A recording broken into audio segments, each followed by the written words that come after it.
present over here.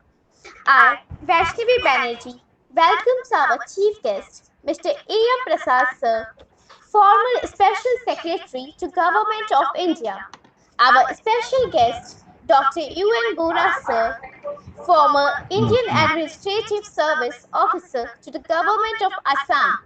Our keynote speaker, Mr. Saikat K Basu sir, Executive Research Director, PFS, Lethbridge, Alberta, Canada. I also welcomes our organizer, Mr. Prasad sir, MT, RT, Government of India, National Resources, RTI, Diploma holder, Training and Development, TOR, taught Asla Institute of Technology, Director, Lions Club, Grand Patna Faculty, TIS, Prasad, and so many other institutional speakers. I also want to welcome our participants who have come up here from all across the country. I, on behalf of Jan Jagran Sansthan, would like to thank Human Rights Association for collaborating with us and organize such an expert talk on the important topic, that is the geopolitical implications of civil war and insurgency in neighboring Myanmar on India and its impact. I am sure that you all will feel enriched with knowledge after completion of this event and hope that you all will have a great time ahead, and thank you all once again. Now, I would like to introduce our special guest, Dr. U.N.Bora sir. Dr. Upendranath Bora, retired from Indian Administrative Service as Commissioner and Secretary to the Government of Assam. He did PhD in Oncology, started as a lecturer in Cotton College, now University. He was Registrar of Tezpur Central University, Master Trainer of Department of Personal Trainings, Government of India, National Facilitator, Ethics, Department of Personal Training, National Level Master Trainer, Election Commission of India. He developed 9 MTs and 41 RTs, conducted training in almost all central and state training institutes in India. Now, I would request Sir to address the gathering. Over to you, Sir. Thank you, Vaishnavi. I am Nagesh Jha. With permission of Dr. Upendra sir, I pray the Guru Bandana for you, sir. May I seek your permission, Upendra sir? May I start, sir? Sure, why not? Guru Brahma, Guru Vishnu, Guru Dev Maheshwara, Guru Sakshat Param Brahma, Tasmai Sri Guruve Namah. Akhand Mandalakaram Vyaptam Yen Characharam Tatpadam Darsitam Yen Tasmai Sri Guruve Namah. Agyam Timirandhasya Jnananjan Salakaya Chakshurun Militam Yen Tasmai Sri Guruve Namah. Thank you. बहुत अच्छा नागेश जी, आपने रौनक ला दिया। बहुत अच्छा, आपका बहुत धन्यवाद। God bless you. और it is I must announce that it is great pleasure for our group that Mr. Dr. U.K. Badani from AIMS has also joined. U.K. Badani साहब, आपका स्वागत है। U.K. Badani साहब, आपका नमस्कार सबको। हाँ, बहुत अच्छा सर। कल आप स्पेशल गेस्ट हैं सर, बहुत अच्छा लगा आप आ गए। और काल शेट्टी साहब यशदा के deputy director general, senior IAS gold medalist, वो भी ज्वाइन कर लिए हैं। उनका भी बहुत बहुत धन्यवाद। काल शेट्टी साहब, आपका बहुत बहुत स्वागत है। काल शेट्टी साहब, थैंक यू सर। आपके आने से आप लोगों के आने से हम लोग का मनोबल बहुत बढ़ता है। बहुत अच्छा सर। और हमारे आज के तो बोरा साहब हमारे स्पेशल गेस्ट हैं, ये आसाम से हैं, आसाम के आईएएस हैं। तो आज हमारे बीच 2-3 आईएएस हैं और एमबीबीएस भी हैं, आईआरएस भी हैं, बहुत लोग हैं। तो बोरा साहब के को वैष्णवी बैनर्जी ने कुछ अपना आशीर्वाद वचन बोलने को बोला है। तो बोरा साहब। So good evening to all of you. Good evening, sir. Good evening, sir. Good evening. Good evening, sir. Good evening. Good evening, First sir. of all, let me thank the organizers of this webinar and also the chief guest and the speaker, Mr. Basu. So the subject of discussion today is the geographical implications of civil war and insurgency in neighboring Myanmar on India and its impact. By whatever name you call it, whether it is Myanmar civil war, Burmese Spring Revolution, Burmese civil war, or People's Defensive War, the fact is that Myanmar is now boiling. There is no peace at all. The whole world is looking, but the solution has not come up till now. So many people are homeless. So many are refugees. So many are taking shelter in neighboring countries. So Myanmar is now being doomed. Their growth rate in 2023 is 2 to 3% only, and 50% of the people are below the poverty line. So you can well imagine what is happening there. As you all know, after the military coup in February 21, insurgency is showing its ugly faces, whether it is by the United War State Army, UWSA, or the Kachin Independence Army, KIA, or the Arakan Army, AA. Whatever it is, the result is that the country is now facing great problems in all the fields. People are starving. So it has got direct impact on the neighboring countries also.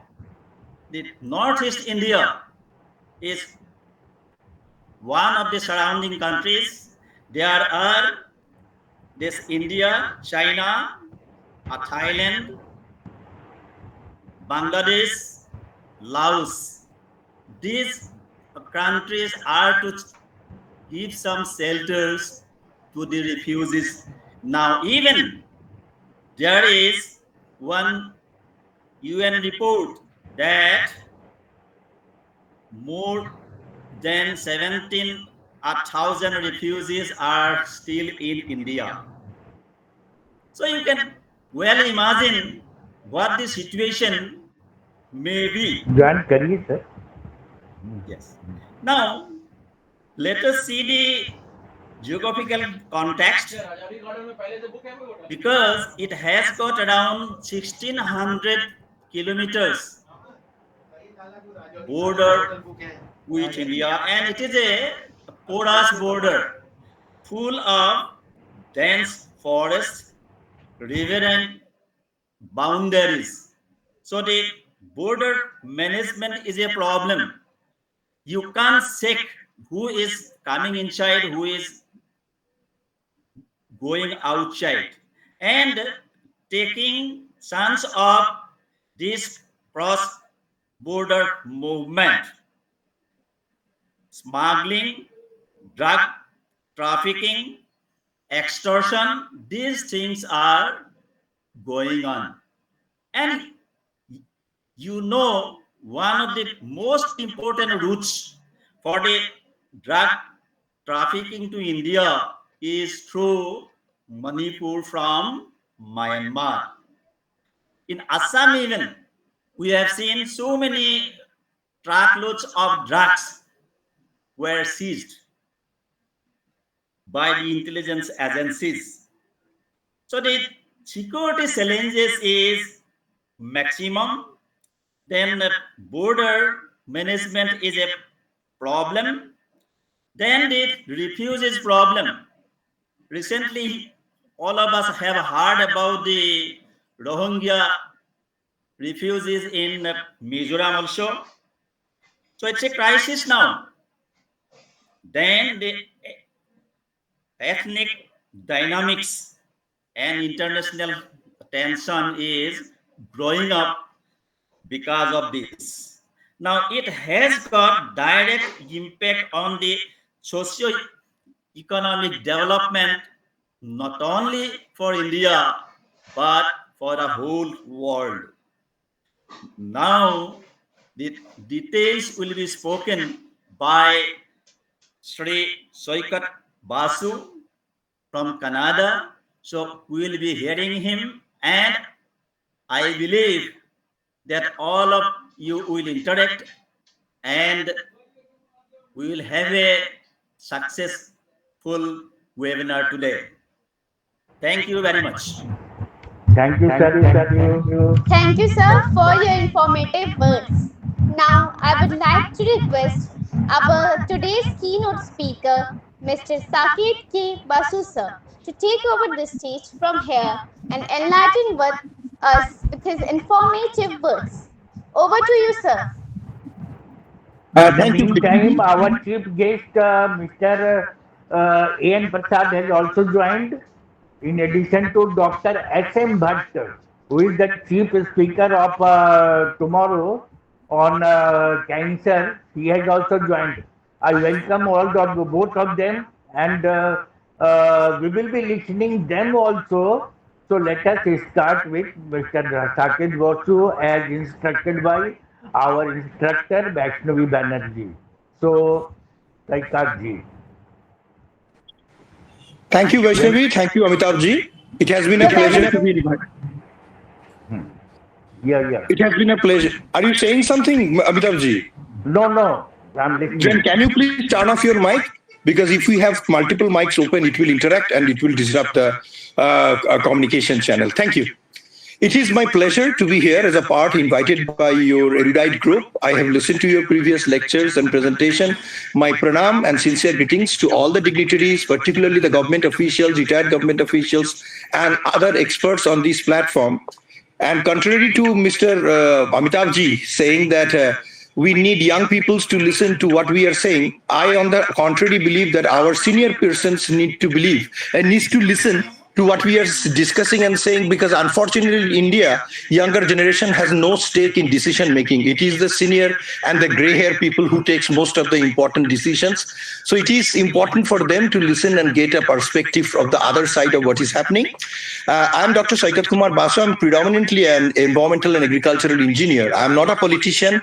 I'm not associated with any kind of politics or associated with any political groups or forms. And whatever I present here does not reflect the views or any kind of policies of the government of Canada or the government of Alberta, where I am located.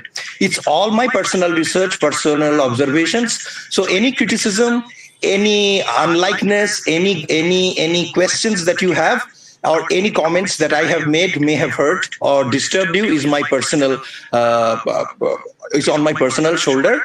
So thank you so much once again, and let's explore what I'm trying to talk about.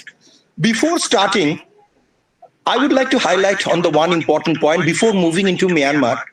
if for all the senior people and the dignitaries and experts who are present on this platform, as well as the young person, if you close your eyes and think back into your school days, go into your geography books for a moment and close and shut your eyes and think about that when we used to learn about international geography, what are the regions and the countries that we have studied? I have completed my school curriculum, say probably 40 years back from now, or 35 years back from now. But as far as I remember, for international studies, we used to learn about Soviet Union, now the Russia, United States, some parts of China. There was no European Union during my time when I was a student, but today even we'll learn about European Union, other Western cultures, a little bit about Africa, a little bit about Asia, and a little bit about neighboring countries. So our neighboring countries means a little bit about Afghanistan, Pakistan, Sri Lanka, no Maldives, particularly, and then Bangladesh, Nepal, and Bhutan. Does anyone has studied a little bit of Myanmar in their school days? Or a little bit about Northeast India in their school days? I am aware that recently the government of India has incorporated some studies of history of the Northeast Indian states into NCERT history books and stuff. Unfortunately, for a long time post-independence, Northeast was just Northeast, was never a part of India. In that particular sense or reference, that the mainland India never made any attempt to integrate and incorporate Northeast India socially, economically, culturally. What was done? It was an appeasement politics that was followed for a long time for very much corrupt chief ministers and other dignitaries, officials, occupying high positions across from Arunachal Pradesh to Mizoram. Big doles were provided to them, and they then helped the central government to hold on to power by providing them some MLAs and MPs throughout the year. Real economic development has never happened in the Northeast unless very recently.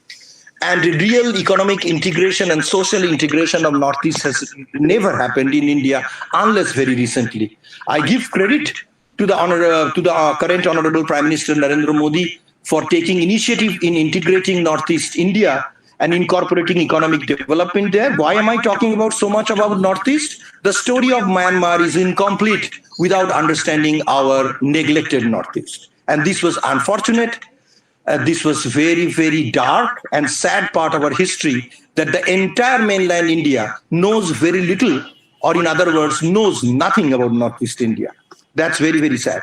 I grew up in Northeast India, and my father used to work with Indian Airlines. So I grew up by traveling across many states in Northeast India and was integrated with the social and culture and diversity. And why we all say how beautiful our Kashmir is, if you have ever visited the border regions or the export interior areas of Arunachal Pradesh, Nagaland, Mizoram, Manipur, Tripura, Assam or Meghalaya, or in that case also Sikkim and remote areas of Darjeeling Himalayas, which are contiguous with the northeastern state, 100 Kashmir equivalent 1 Northeast.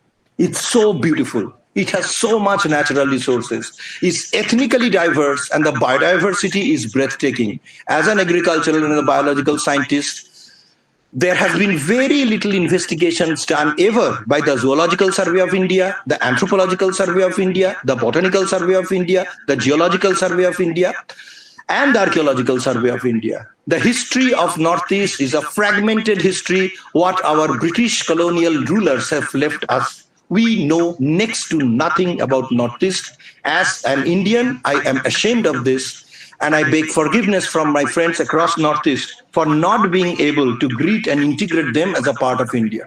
Only recently the central government has started taking initiative. Why is Northeast so important for India? It is important for India because it is to the gateway of Southeast Asia and the ASEAN economy. And it is one of the booming, growing economy that has huge economical potential for the growth and rise of India. And if Indian government does not pay attention on the growth and socio-economic and socio-political development of the entire Southeast Asian region, then we are the biggest fools that the world has created. By saying this, let's move into Myanmar. Myanmar was connected to India during the pre-colonial period, during their kingdoms and stuff. It was the Buddhist imperial region. Several kingdoms have ruled over Myanmar. But remember that Myanmar, like India or like Northeast India, is a divided society with numerous tribes, numerous ethnic communities. We only learn about Hmong, the Bamar, the Rakhine, the Rohingyas, the Shan, the Kachins, only few. These are the largest major groups, but they have numerous clans, sub-communities, sub-tribes divided among them. So it is a tribal country like Northeast India. Northeast India used to be a part of this, the erstwhile Assam province, and Burma is a geographical, geological, socio-cultural continuity of this northeast part of India. So we have huge socio-cultural, ethnic connections with Myanmar or Burma for a very long period of time, even during the British colonial period. 3 great wars were fought between the British as well as the Burmese army, particularly during the imperial region. And in 1886, finally, the British had foothold on the erstwhile Burma, or today's Myanmar, and it became a British Burma during that point of time. Strangely, though, this union, as the British would never accept, was a loose connection of Burma. We do call that Burma was a part of the British Empire, or then British India. It was separated from the Indian Empire, British Indian Empire at a certain point of time. But at the same time, they had very loose control of Burma, and the Britishers had no interest and intent of controlling the whole of Burma. Remember that Burma stretches to the borders of Thailand and Laos, to the north to China and to India on this part, and it's a vast, huge stretch of land, extremely biodiverse, extremely ethnically diverse, with many languages, many cultures. There used to be tribal skirmishes and feudalistic fights throughout the history, even before the British rule, even after the British rule. If you look into pre-colonial South America, pre-colonial British Africa, or pre-colonial Asia in other parts also too, wherever there is a predominant tribal culture, there are always skirmishes between various small communities, fights here and there, taking away each other's land, taking away each other's women. It was a very common part of that particular culture. But nonetheless, the kind of violence, the kind of dangers that we see today is outrageous and outstanding in the sense that it is spilling over the borders of Burma, spilling into China, spilling into Thailand, spilling into Laos, spilling into India. So these, and particularly the long stretch of border, as Dr. Bora has mentioned, this 1,600-kilometer border is not just porous. I rephrase that it is unguarded, unprotected, very little forward army posts are there. I have been there, I grew up there. You would never see police, you will never see Indian armies unless once you cross the big towns and cities of Manipur, Nagaland, Arunachal Pradesh, closer to the Burmese border, there is little or no presence of Indian army. Where they are operating, how they are operating, how the Eastern Command is looking about them, and why 77 years post-independence, Amit Shah has to say that we are going to put a fence on the Indo-Myanmar border, I think is a great astonishment and shame for India that we have never taken interest in looking into Myanmar, which is an impending threat for the security of India. Forget about the cultural continuity, forget about the other economic and social aspects of Myanmar and association with it. It is an extreme danger for India unless India take very serious measures. I have been there about 20, 35 years back. Even today, if you pay money at the border areas, like, I am originally from Bengal, and we all have a porous border with Bangladesh. There is BSF, there is security on both sides of the border. But even today, if you pay money, they will take you to the other side of crossing the border, safely land you up in Bangladesh with so much of security. It's very, very well secured. And think about then in case of Myanmar and Indo-Myanmar border, where there is zero security. Zero presence of army. There may be tits and bits of army there. There has been many ambushes on Indian army and stuff. We have heard news about Indian army going into Myanmar, trying to take control, and has fought heavily with very significant northeastern insurgents who take refuge inside Myanmar. but it is to blame the Indian government for not taking very serious measure and very strong army presence, as we have in LOC with China, as we have in presence across Pakistan or along the Bangladesh border. No such protective screen is available even to this day. As Dr. Bora has mentioned, if you pay money, I will challenge you, even today I can take you to the border areas, pay the money, pay the trackers, pay the traffickers, and they will take you to corner of a place of the dense forest where you will never know whether you are standing in India or whether you are standing in Myanmar. Whether this part is Myanmar or that part is India, there is no demarcation. There is no border allotment. There is no border posts. There is no Indian army. I do not know how this has continued for 75 or 77 years post-independent, but it scares me, because if Burma explodes or if Myanmar explodes, the first challenges will be for us to retain Northeast, and the next part of the challenges will be to retain the eastern part of India. Because I sincerely believe that if there will be a next conflict with China, it is not going to happen across, for the serious conflict, it's not going to happen across Kashmir, it's not going to happen across the Pakistan border, it's not going to happen across the Indo-Tibetan border, it's possibly going to happen across the Indo-Myanmar border, because I consider, along with many other scholars, and we have published a lot in other foreign journals about this, that this is the soft belly of India. And strangely, from the day of independence till date, it has been remained an open area which is open to wildlife trafficking, which is open to human trafficking, it is open to contraband commodities being exchanged across border, a free-range movement for infiltrated terrorists. ISI has strong presence in the Burma, and they infiltrate Indian borders with the help of the border villages where there is no rule. And by no rule, I'm saying there is no administration of the Indian government in many bordering villages. You will never even know whether this is part of Burma or whether this is part of India.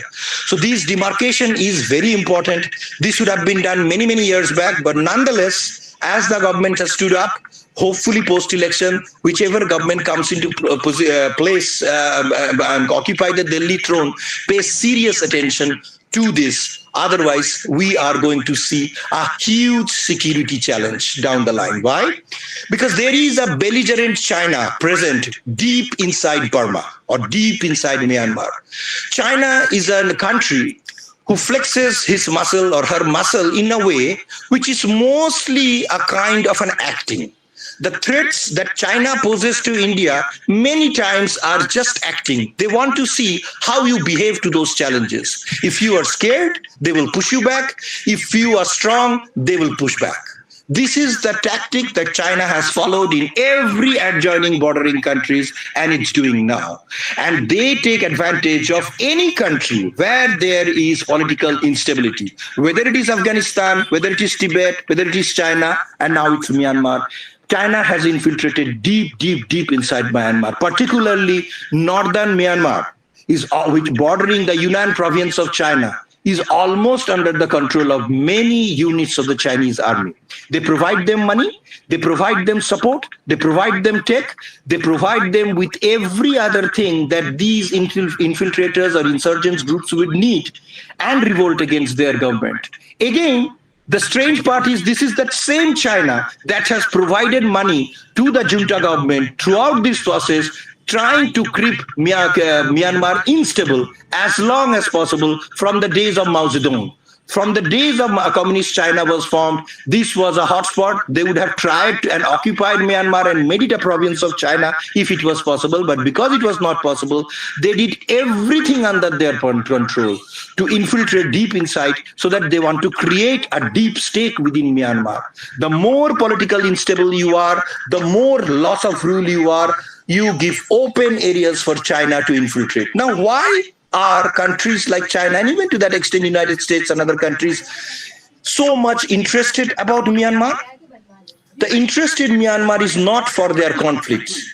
China, USA, European Union gives a damn care to non-white populations, whether they die, whether they leave, whether they don't leave. It does not matter to United Nations. We have seen in case of Rwanda, conflicts in Rwanda genocide, hundreds and thousands and millions of people were slaughtered. No help was extended by the United Nations, where hundreds and thousands of soldiers were flown in into the Bosnian conflicts. You could see the color of the skin has mattered in our geopolitics. It is sad, it is harsh, but it is true. Asian blood does not matter. African blood does not matter. South American blood does not matter to the world.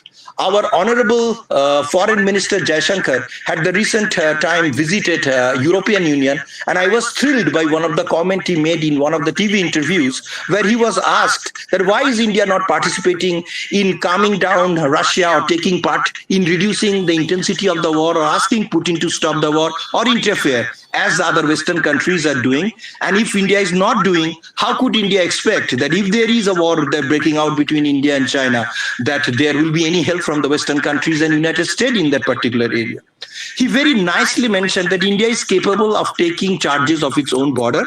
I think this is very important. Any country who is dependent on other countries for help and support at the time of need actually has no hope in this world. Ukraine has seen that.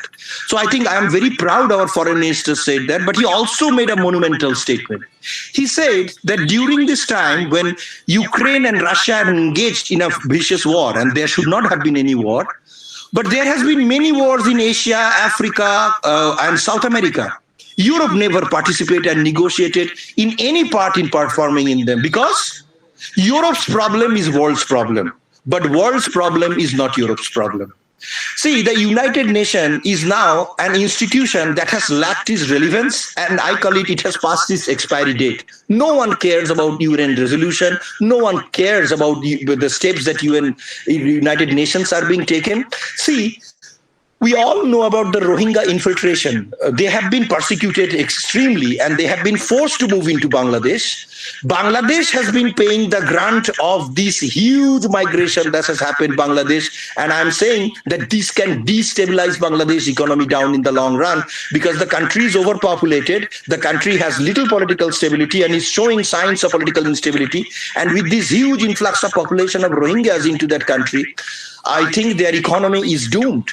But what the world has done, or all the big powerful countries have done, how much steps they have taken to refrain Myanmar from taking these atrocities and steps against pushing Rohingyas into Bangladesh? I would say, other than lip service, it's almost zero. Bangladesh has taken the brunt. If you now look into Bangladesh, the flow of aid from various countries has subsided, and Rohingya problem is now Bangladesh's own problem.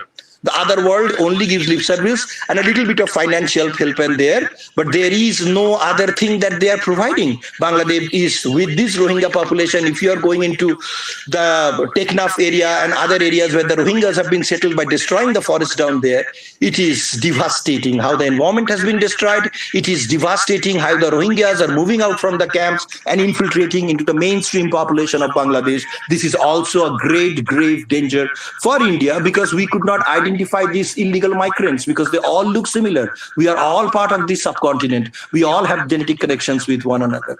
So countries like India, which has such huge, substantial population of their own, if they are being threatened by political instabilities in and around their borders, where people unfortunately are pushed from their homeland into our territories and not taking care of those, making it a very easygoing thing, thinking that no other major challenges is going to happen for India, is a fool's paradise. Stating this, I also like to state the opportunity that the government of India, from the time of Manmohan Singh, has initiated the Asian High Road Connectivity Road, which is still going on.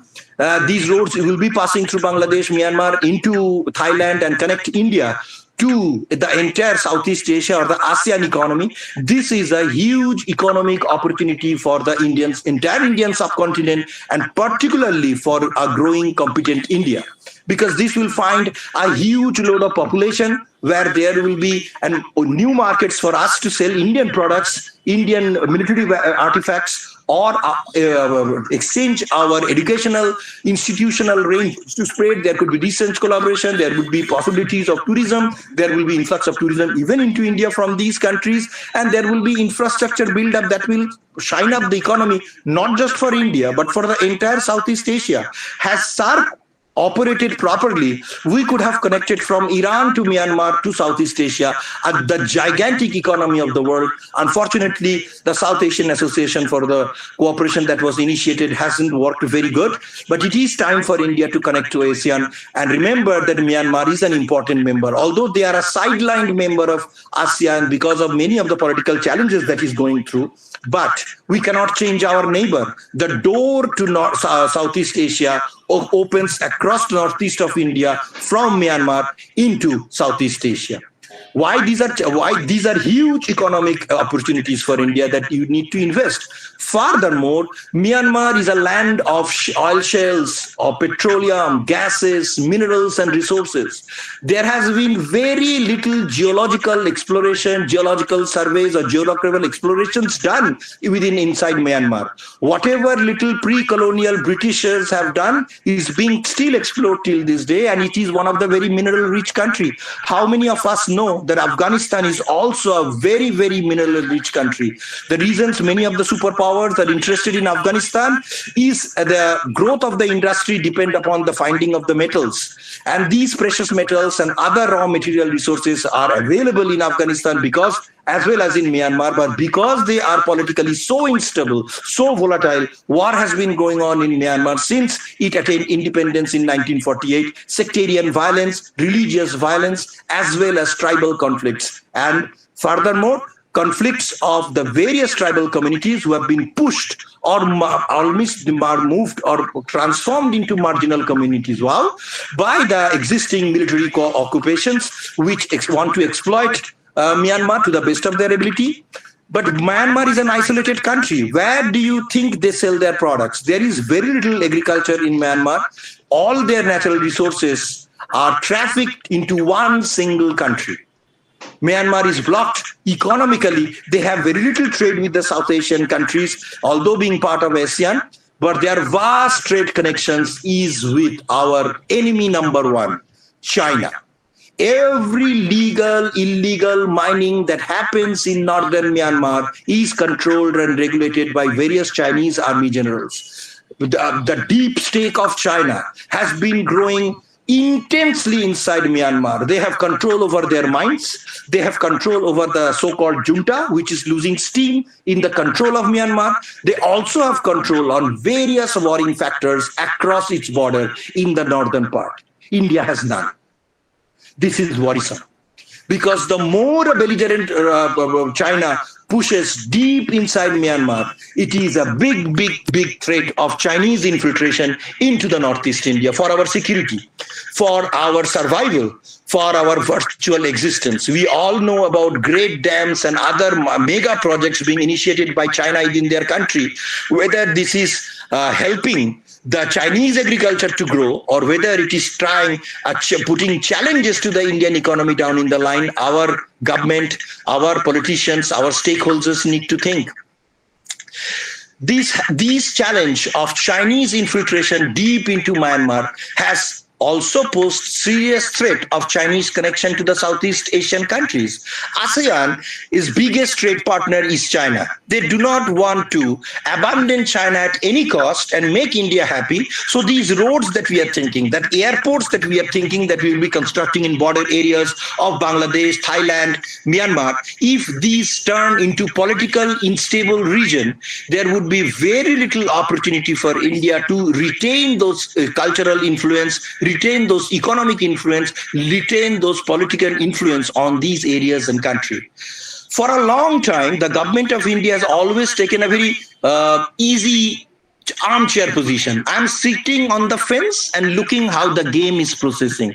But the game has processed for 77 years. Now the water is going over your head. If we don't take steps now, I think we are putting India into a huge security challenge. Not only this region has the potential of transforming India from its current economic position to third or fourth economic position, because opening up of Southeast Asia for India through land connection means a huge trade integration for a large substantial population. China will do everything under its power to prevent India from reaching Southeast Asia. So it is China's deep interest that this continuous struggle for existence, this continuous war, this continuous tribal conflicts with one another continues for a long time. In 2020, I had the opportunity to visit Bangladesh in the month of February. I had the opportunity because I went as an invitee for the Bangladesh government. It was an opportunity for me to visit the border areas between Myanmar and Bangladesh. There is a river called Naf, and across the Naf River, which is the British colonial border for Daden, the British India, and then Myanmar starts across the river. And it is the Rakhine state on the other side. And I was surprised that the BGP guards or the Bangladesh security forces told me, sir, look at the white fumes coming out from the other side. And what are these fumes? Like, this is like fumes across. If you are standing on one side of the Ganges, you would see fumes coming out. Are these factories? Or well, there are no factories there. These are very underdeveloped areas.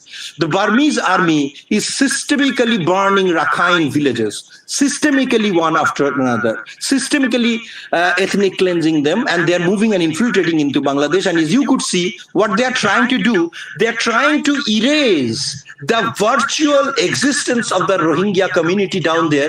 Rohingyas have no Burmese citizen, and the Burmese government completely ignored their plight for citizenship. And nonetheless, even the democracy that Burma has seen for a small time under Aung San Suu Kyi followed the same principle. She played the same tune as the Burmese generals have done for a long time, and they are trying to wipe out the history of Rohingyas from Bangladesh, saying that these people are either Indians or Bangladeshis. They are not part of Burma.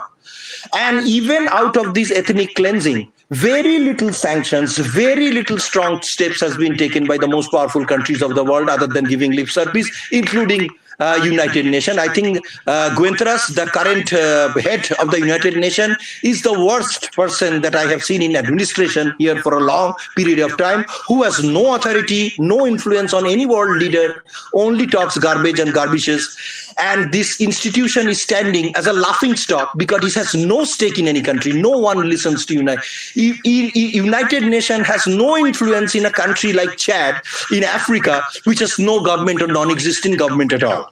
Think about powerful countries where these international norms needs to change. India has been talking for a long time, along with other countries, that this United Nations has it's time for finding a new global formula. Because this is not working. They are not doing the things. They have no influence on any other country. This was a Second World War management. People who benefited from the Second World War became the masters of the United Nations, and they're manipulating it as they want, as they wish, while the West talk about big things about democracy. Is it fair that 5 countries of the world will take decisions for regional, local, and international issues where they pay no money? They do not take any care. They do not take any responsibility for the social, economic, as well as the military development of these nations and countries. All these things, the lack of United Nations initiative, the lack of US interest in the Myanmar region, the lack of Russian interest in the Myanmar region, and the apathy of India not taking active interest and active role in Myanmar's story has given China an open field, and they're infiltrating deep down. Even today, the eerie peace that you see in Myanmar, in the very northern parts of China, in northern parts of Myanmar, adjoining Arunachal Pradesh as well as bordering China, is because this is a peace brokered by China. And how this peace has been brokered? By giving them money. They are giving unprecedented money to the junta.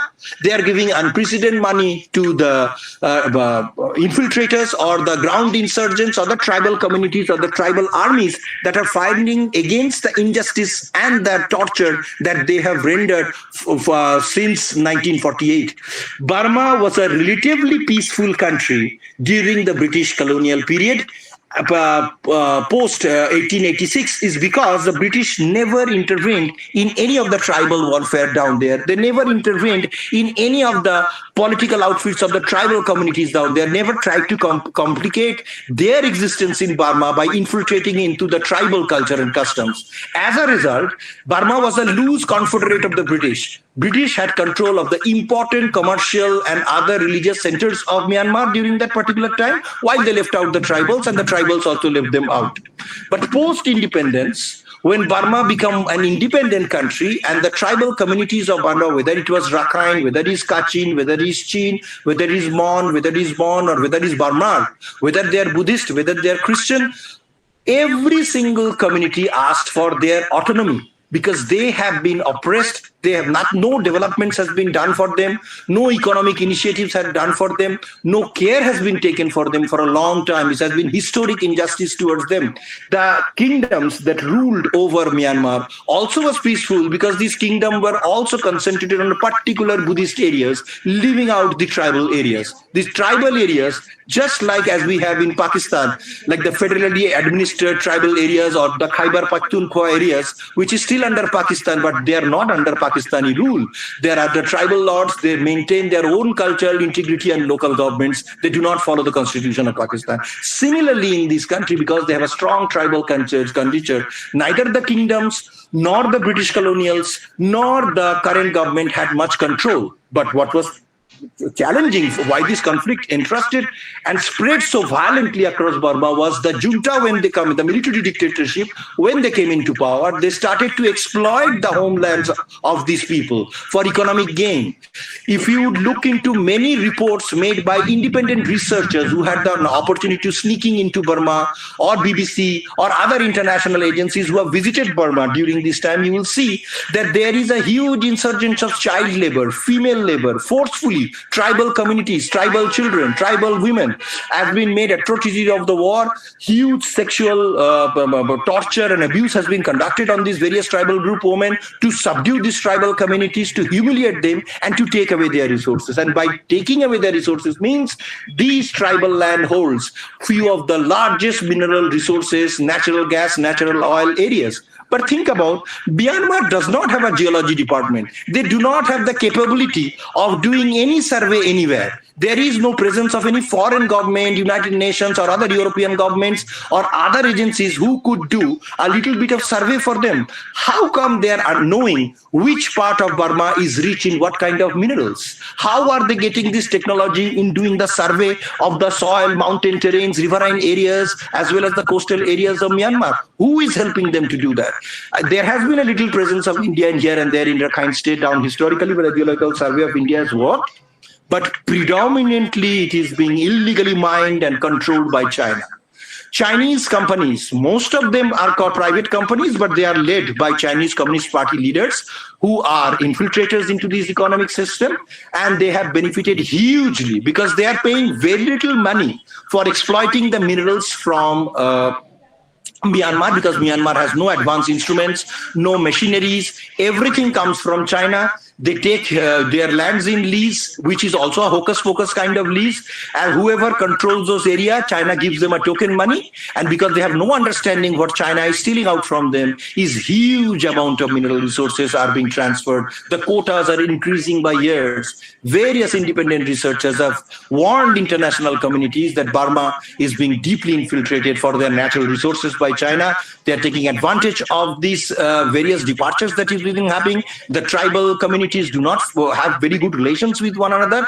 The only reason that you see now that various tribal communities have united, like the Arakanese army, the Kachin army, the Chin army, and other communities, is because for the first time in the history of Myanmar, various tribal communities are fighting together against the junta government.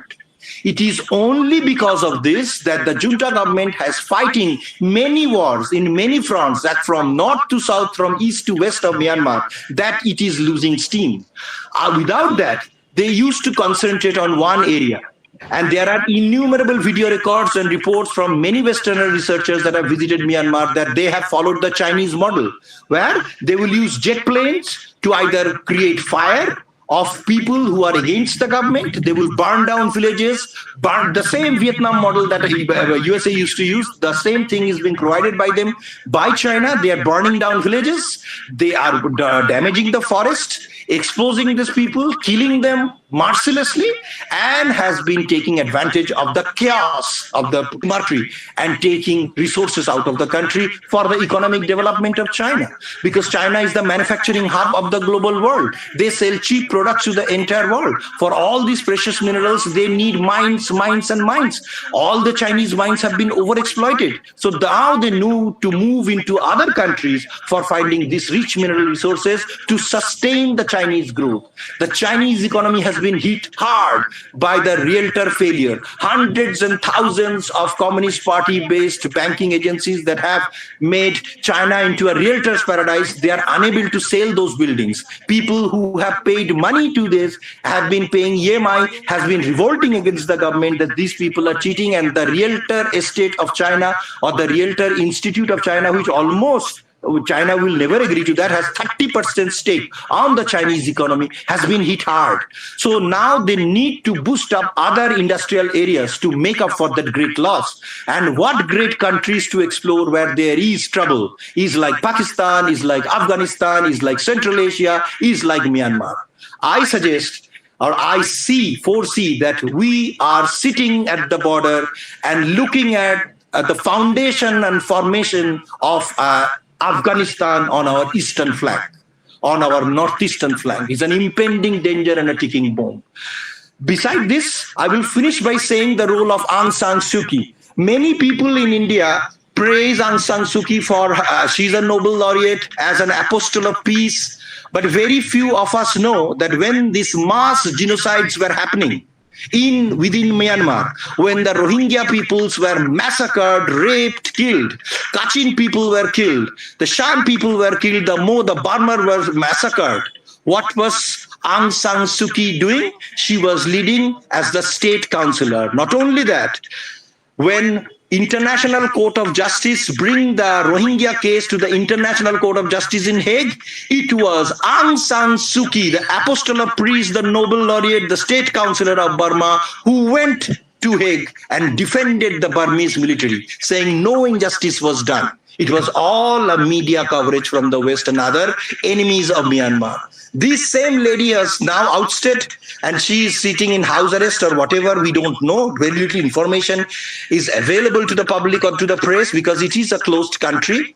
But this is also a lady who played the same tune, the same Burmese tune that they have played for not giving the rights of the tribal communities. There has been protest against Aung San Suu Kyi in many European countries, asking that her Nobel Prize should be retracted because she is not an apostle of peace. She has been an apostle of destruction for marginal communities for which she has no regret, no remorse. She never made any statement publicly. She never resigned from her post, even protesting against the injustice done towards her. There has been, once a Nobel Prize is given, there is no way the Nobel Committee can retract the prizes, but there has been many parliamentarians across European unions, many American scholars who have protested and said that she needs to be tried in international court for her alleged role in keeping silent during this humongous genocide that has happened in Myanmar. And we only know about the case of Rohingya because this has been reported in the media. Look into Burma. There has been innumerable genocides and atrocities done against the women of the Bamar, the Mon, the Kachin, the Chin, every other communities which is present in China. The tribes who are Buddhist may have been less persecuted. The tribes which are pro-Christian or animalistic or has no religion has been more persecuted, and their religion has played a very significant role in this. The Myanmar central religious communities, which are predominantly Buddhist, has close association with the junta. And for them, the monks and the higher order of these Buddhist groups that are present, where Buddha's teachings are for compassion, they have been actively involved in various insurgent actions. They have supported the army in many of their cruelest actions conducted against their own people because they do not consider the tribal communities to be a part of their society. And see what has been created, the monster they have created. Today, the tribals have taken up arms and tearing the country into pieces. Same is a lesson for India. And I would say that never discriminate, never isolate, never separate a community, because you don't know by ticking this bomb when this boomerang will come back and hit you back in the long run. So at the end, before we open up this session for any kind of questions or criticism that you may have, I would say that I strongly recommend that we look into the economic opportunities that we have through Myanmar into opening up into Southeast Asia. India government needs to take very significant steps in securing our border. For foresters, people who are working in our forests needs to have our paramilitary forces, just like our CISF, the Indian Forest Guard, who are working closely associated with the tribal areas as well as these fringe areas needs protection. Our DFOs and wildlife wardens are sitting in Calcutta and Delhi with 3 or 5 black commandos protecting them, as if there is a threat of Maoist. When the people, even if you ask in the city of Kolkata, Orissa, Tamil Nadu, what is the name of your chief wildlife warden, no one would be able to tell. While we are sending our border guards, where we are sending our forest guards to work in these deep areas, where with little bamboo sticks or 303 British colonial guns which does not fire. Is this fair? We are putting the lowest of our people to the highest danger, while the highest and highest of the people, accolades, getting so much government awards, so much perks, are sitting in Delhi and other secured cities and doing no actions on their part, not informing the government about the happenings in and around the border areas, setting up a spy system to inform by involving stakeholders like the local villages in the border areas about the challenges and the dangers that India is being exposed. Every day there are hundreds and thousands of people are crossing from Myanmar into India. There is very little idea of Indian government that this is happening, or how many people are infiltrating illegally. The army, the police, the border forest guards are only able to intercept a very handful. A vast majority of them are moving into northeast areas. They look very similar to our northeastern brothers and sisters, and we are inviting trouble down the line. I am aware that various Naga and Manipur-based communities have protested the Indian government's decision of putting a border between or a fence line between India and Myanmar, because just like the people of Punjab, the people of Bengal or Kashmir, northeast community people are divided across the border. The British has drawn the border. They have families within Burma. They have close ties within Burma. And remember, these are tribal communities. Their association with their communities is far more. They are remote. There is not much of source of education, entertainment for them. For this family connectivity, this family connection is way more important for their sustenance, for their survival, for their daily livelihood, because they are dependent on these forests. Regularly they go into the forest, collect resources from the forest, and this is how they sustain even in these border areas in this 2024 India. Many of them are included as primitive tribes of India. And so it is important that the government needs to put negotiators to make them understand the dangers which we are having. We could have doors or connectivity, regulated connectivity under the military operations, where people from each other side could meet with one another. There could be regular bazaars or haats across one another, but it has to be under the supervision of our military forces. Unless that, India is waiting to be stabbed on this crocodile belly someday by China and other infiltrating forces. Think about when the USA abandoned Afghanistan, what happened? The huge amount of arms and resources fell into the hand of Taliban, uneducated, religiously premeditated, uneducated people who has no control of their emotions, no control of their actions. They are armed with sophisticated machineries. And what are they doing? They are now turning into a nightmare for Pakistan. What are these conflicts one day will make close in 10 years or 20 years. All these tribal communities have been armed. These heavily armed communities are bordering India. What could be the consequence of India if we continue? If this continues to happen, when there is a strong support of counter-terrorism for disturbing India's economic growth by China under the action. China will never come on the forefront, but they will continue to support all these northeastern communities as well as these isolated communities across Myanmar to infiltrate deep into India.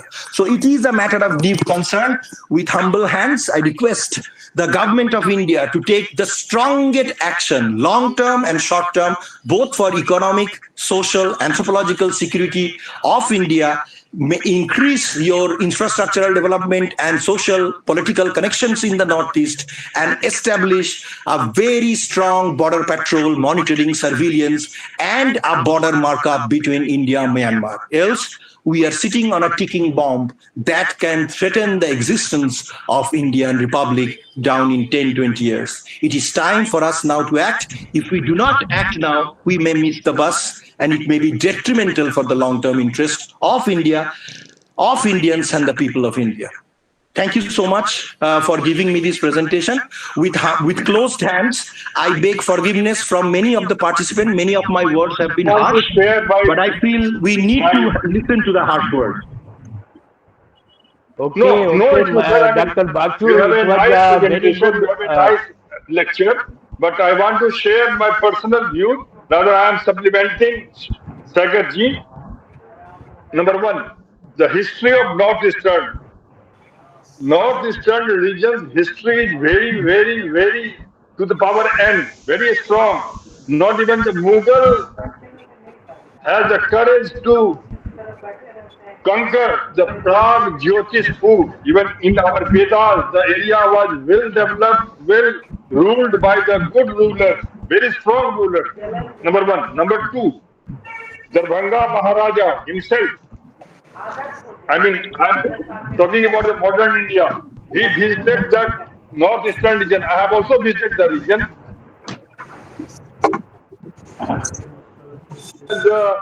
Had seen the deity goddess Durga there. Number three, India government. My source of information is Director General of Police BSF, Devendra Kumar Pathak. He's from Netrahag School. India government has got all the inputs, whatever you have spelled out. Now, the China is playing game with Myanmar. India government is waiting and watching everything, and all the informations are available to the government of India. And our government of India hit the target at the right moment, like it is going on in West Bengal. Now Mamata Banerjee is shivering before Narendra Modi and Amit. उसकी कुर्सियां नहीं रहेगी. Likewise, our northeastern region is very much safe, and I am bold enough to tell you, didn't have the courage to sit towards India now or any point of time. China is also sinking. Its economy is sinking. They had gone to America to demand money of $1.8 trillion, which is lying in America. America refused. हम पैसा नहीं देंगे. तुम अपना काम करो. Likewise, I want to sum up. Our Indian nation is governed by God. It is a land of God. Nobody can touch our nation, and Jayasankar has rightly said, all the borders are very tight. We are very much aware. और अभी that's why. But everything we are vigilant, and there are so many things I can speak for hours, but I am closing here. Thank you. Okay, nice. Nagesh Jha sir, and one Dr. Assam Bhatt, he had given one message that India is doing all his efforts, but as per Saikat K Basu sahab, one contradiction opinion was given that India is not taking care of anything of this Myanmar terrorism or everything. So, what Dr. Assam Bhatt you want to say? Mr. Bhatt Saab, Dr. Bhatt Saab, ji sir नमस्कार. हाँ बोलिए. नमस्कार sir. What you want to say? What you want to add? Dr. Basu has told that no effort has been taken by Indians. Okay, I have gone to Tripura for conducting courses, and there I found that okay, border is not so much strict, no, and in one place also I have gone and saw that Pakistan-India border also. So there was some strictness also. People from this area to that area freely they are going, and from that area to this area people are coming, and in evening they are returning back. So this fact has been given by Dr. Saikat Basu. This is very true. But in case of Myanmar and Rohingya, that people who refugees who are who people those people are making no sense in India, being a refugee people also. So, what step India is taking, and what step we should take further? So, what step we should take further will be narrated by Saikat Basu Saab, and what step India is taking by Dr. Assam Bhatt. So, Bhatt Saab,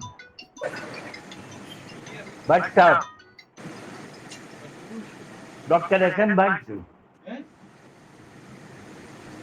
बताइए, आपने कहा कि India is taking all strong action against this things, no? हाँ जी sir नमस्कार sir. हाँ जी सारे guest को बहुत बहुत धन्यवाद, बहुत अच्छा इन्होंने बोला सर। बट एक चीज मैं डिसएग्री करता हूँ कि इनका पॉइंट ऑफ व्यू जो था वो मुझे लग रहा था 2014 के पहले का था।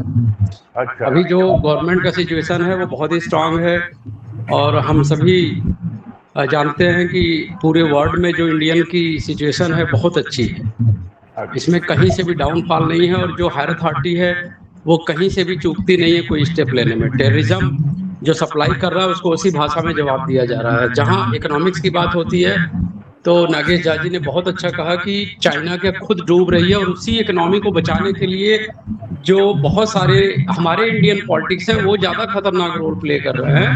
जैसा कि अभी सामने आया बहुत सारे चुनाव की घोषणा पत्र में कि हम सारी इकोनॉमी को बराबर कर देंगे, सारा लूट लेंगे, और सारे ये सब जो बातें हैं वो सब प्लान इसी का है कि इंडियन इकोनॉमी को डाउन किया जाए और चाइना को मजबूत किया जाए। तो हमें बाहर से नहीं खतरा है, हमें किसी भी तरीके से बाहर से नहीं खतरा है, हमें ज़्यादा खतरा अपने लोगों से है। अपने इंडिया के अंदर जो बहुत सारे पॉलिटिशियन हैं जो इस मूव को हवा दे रहे हैं कि यूथ किस तरह से बर्बाद हो और इकोनॉमी किस तरह से बर्बाद हो। क्योंकि अगर इंडस्ट्री को बढ़ावा नहीं देंगे, अगर इंडस्ट्रियलिस्ट को नहीं बढ़ावा देंगे, उनको लूटने की बात करेंगे, तो ये 2024 की 2047 की सोच नहीं हो सकती। ये 2014 के पहले की सोच थी, जहां हम लोग ये सपोर्ट हमारे इंडियन गवर्नमेंट कहती थी कि सारा रिसोर्सेज किसी और का है, इंडिया का है ही नहीं है। तो मैं इसी के साथ अपनी बातों को समाप्त करता हूं। जो मुझे मेरा पर्सनल व्यू था सर मैंने बता दिया, अगर किसी को बुरा लगा हो तो I am sorry sir. Can I respond to Thank you, Bhatt? Thank you. I support you. I agree with you. Okay. Thank you. I greatly appreciate, our feelings as an Indian that we are a secure nation 20 or 30 years back, where India was standing and where India stands today under the great leadership of Narendra Modi ji is outstanding. But if we think we are overconfident and there is no threat coming to us from any corners of the world, then we are making a Himalayan mistake that one of our erstwhile prime minister have thought that China will never attack India, and we massively lost 1962 war. The areas that were lost have never been able to be recovered by India, and down in the next 50 to 100 years, it will be impossible to do that. We are making ourselves, it is not a question of 2014. Sir, I didn't interfere you. I didn't interfere you. With all humility, I have listened to you. I beg you. You listen to me first, and then you refute and you criticize. I have no objection. But listen to my point first, sir. Okay? Okay, thank you. So this is not a question of 2014 or a pre-BJP government or a post-BJP government. These mistakes have been made successively by Indian governments across the history where they have not taken significant steps in securing border posts in Northeast.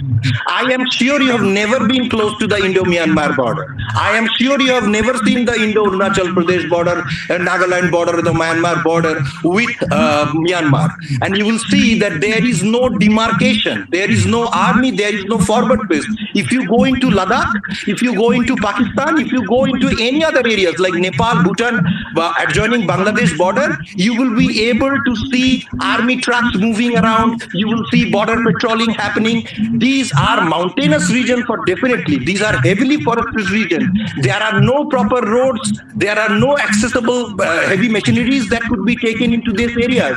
I am pointing to this. This has been a historic mistake. This is not pointing fingers to any other particular period or era. This has not been done since 1947. It has not been done till 2024.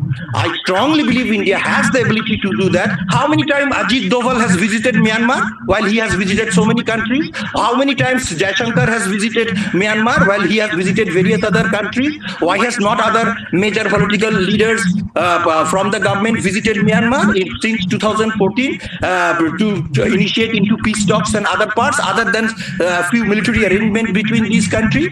Because India has one strong weakness. And what is that weakness?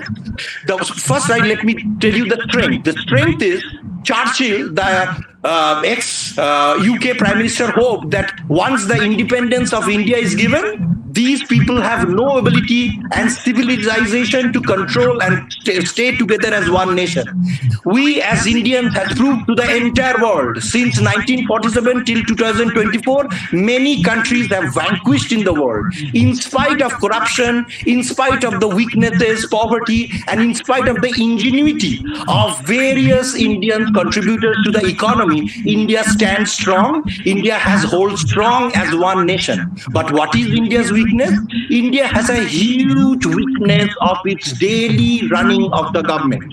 Every day, the parliament fights in India over issues that Prime Minister or the Foreign Minister or the Home Minister has to answer the opposition about skirmishes happening in the country, of issues which are irrelevant, that are not being taken seriously, and whereas international issues, where border security issues, which should be taken into consideration. How many times Myanmar issue has been discussed in the Indian Parliament from 1947 to 2024? Very few times. How many times there was a rule that was passed, that was voted in our Lok Sabha and Rajya Sabha? Very few times. These shows that our politicians are engaged in the struggle of retaining the power. The baggage of retaining the power is so heavy that India unfortunately is not paying serious attention to what is happening around the border areas. It is not the case of Myanmar. There has been infiltration of China into Nepal, Bhutan, Sri Lanka, Pakistan, Afghanistan. It's called the string of pearls into Bangladesh. The India government has woke up very, very late because they were busy fighting skirmishes between the government and the opposition. This has happened since 1947 and continued till 2024. If we do not take action, if we do not change our attitude, make the government strong by holding their hands and stop our useless fights on the parliament on useless issues and take up serious issues that are impending on our border, going to serve as perils or dangers for the country in the next 10-20 years, we are putting ourselves into a grave danger. It is not the question of who was before 2014 or who was in 2024 or who is going to be 2030. It should, the people come and go. The government of India is bound by constitution to the people of India. There has been less development in these areas. There needs to be more economic improvement in these areas. How much development has happened in Maharashtra and Tamil Nadu, and how much development has happened in Northeast? How many roads has been built across Eastern India, in Jharkhand, Bihar, Odisha and West Bengal, and how many roads were constructed between Assam, Meghalaya, Arunachal Pradesh, Nagaland and Mizoram? So Northeast has been exploited, Northeast has been neglected by successive Ingo government. It does not seem whether who is there or whether you like or prefer one particular government over another. It is the government of India. The government of India, the Prime Minister is my Prime Minister, the Prime Minister is the Prime Minister of every tribals, every state, every Eastern Union territories, as well as the entire Northeast state. So they have to take responsibility by saying that everything is Hankan Gori now and everything was bad before, or by saying everything was bad before and everything is good now. We are oversimplifying the entire situation. The situation is not that easy, sir, that you are thinking. It is very, very dangerous. And once this integration of India or the integrity of India is threatened to the Northeast, your family, my family, and everyone else sitting in this forum, their family will be hampered. If there is a war breaking out, every single person will be impacted. India's economic growth will be impacted. So what do? You will go into war with China? No. You take steps when there is time. You build your operations when there is time. There is no heavy artillery in the entire Indo-Myanmar border. What will India do? Because there is no significant border threats from China across Myanmar now. You will sit there for 20 years and wait for China to come to your border? Or today, when you have time, you will build your infrastructure, you will build your military, you will have your personnel ready for that day so that you can look eye into China and a belligerent Myanmar so that they never even dare thinking of attacking India. By praising someone or by devaluing someone, we are not doing a great service as Indian citizens. By making the government alert, by highlighting them what is not done is important for every Indian citizen, and it is the right of every Indian citizen to ask the Parliament of India what they have done over these 77 years on the Indo-Myanmar border, irrespective of which government or where it has been. Thank you very much. Okay, now it is Now very I have clear. a reply for all your questions. Number one, you can check up with PMO. I don't have the data with me. There is a standing instruction of Prime Minister of India, Mr. Narendra Damodar Das Modi.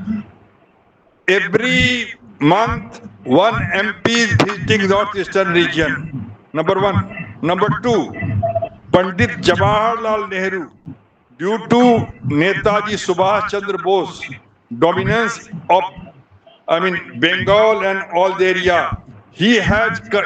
This is all the official information I am sharing with you.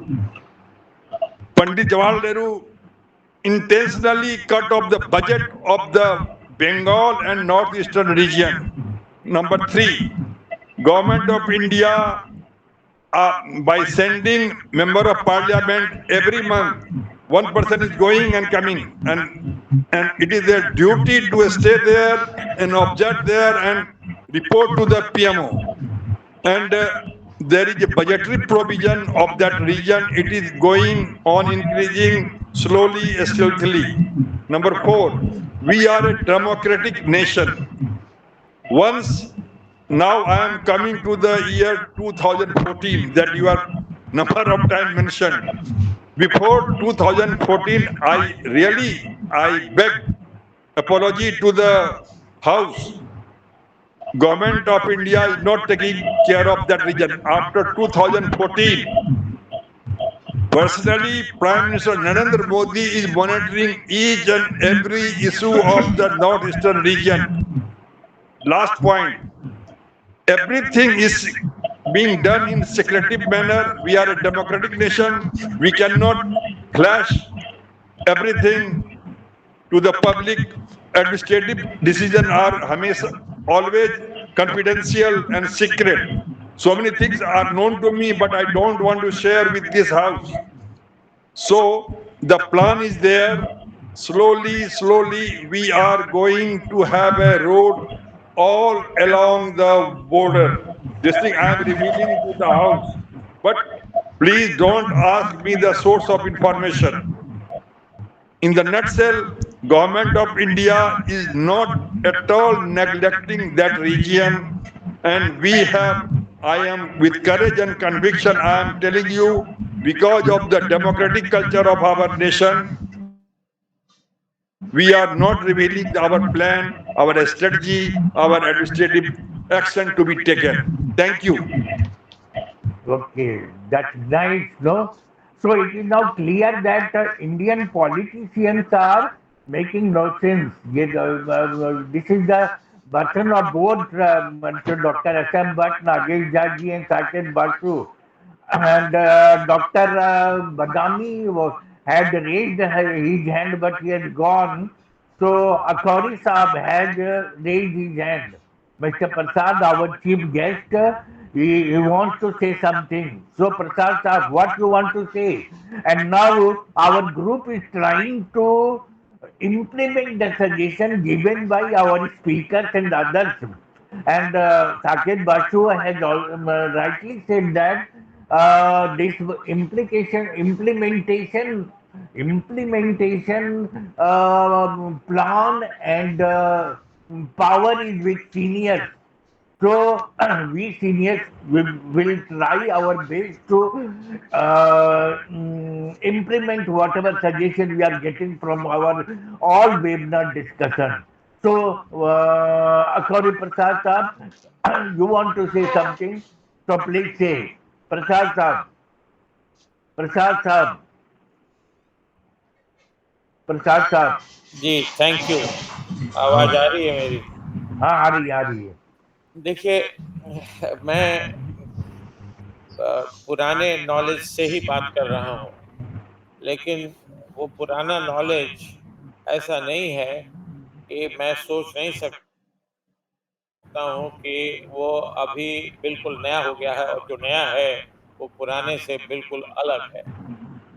आप मेरी बात अगर नहीं समझे तो खुलासा करके मैं देख रहा हूँ कि जो सिचुएशन अभी बताया है साकेत जी ने, बासु साहब ने, मेरा तो भीतर से कन्विक्शन हो रहा है कि जितनी बातें उन्होंने बताई है वो बहुत ही टेरिफाइंग, हॉरिफाइंग सिचुएशन को पोर्ट्रे किया उन्होंने।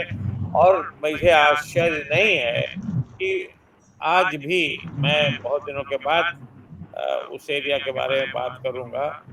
But there was a time when I used to visit Northeast quite frequently, and I was the person concerned very much, hands-on experience in Northeast, because I was in the Narcotics Control Bureau and the head of the enforcement wing. So you can consider that. And I was a serious government officer, in the sense I was not just, I was more of an academician also, even while I was in charge of intelligence and enforcement.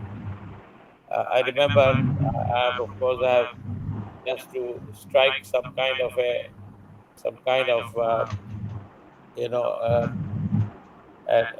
unanimity. I would refer to the first speaker, Dr. U.N.Bora, and I'm sure that he would certainly remember olden days also, how things were. I'm talking of the 80s and early 90s. Everybody has heard the name of Golden Triangle. Golden Triangle produced the most sophisticated heroin, which used to be supplied to European and Americas. Now, the amount of dollars it used to produce by transiting those goods through India, that was tremendous, actually. It was a $400 billion business. Quite a bit of it used to be from Afghanistan. And I quite agree with Mr. Basu when he said, you look at what has happened in Afghanistan. A group of people, I just say a group of people who were making huge amount of money by growing opium illegally in the mountains of Afghanistan, carrying it over to Lahore, processing it, sending it to India, to European and the American countries.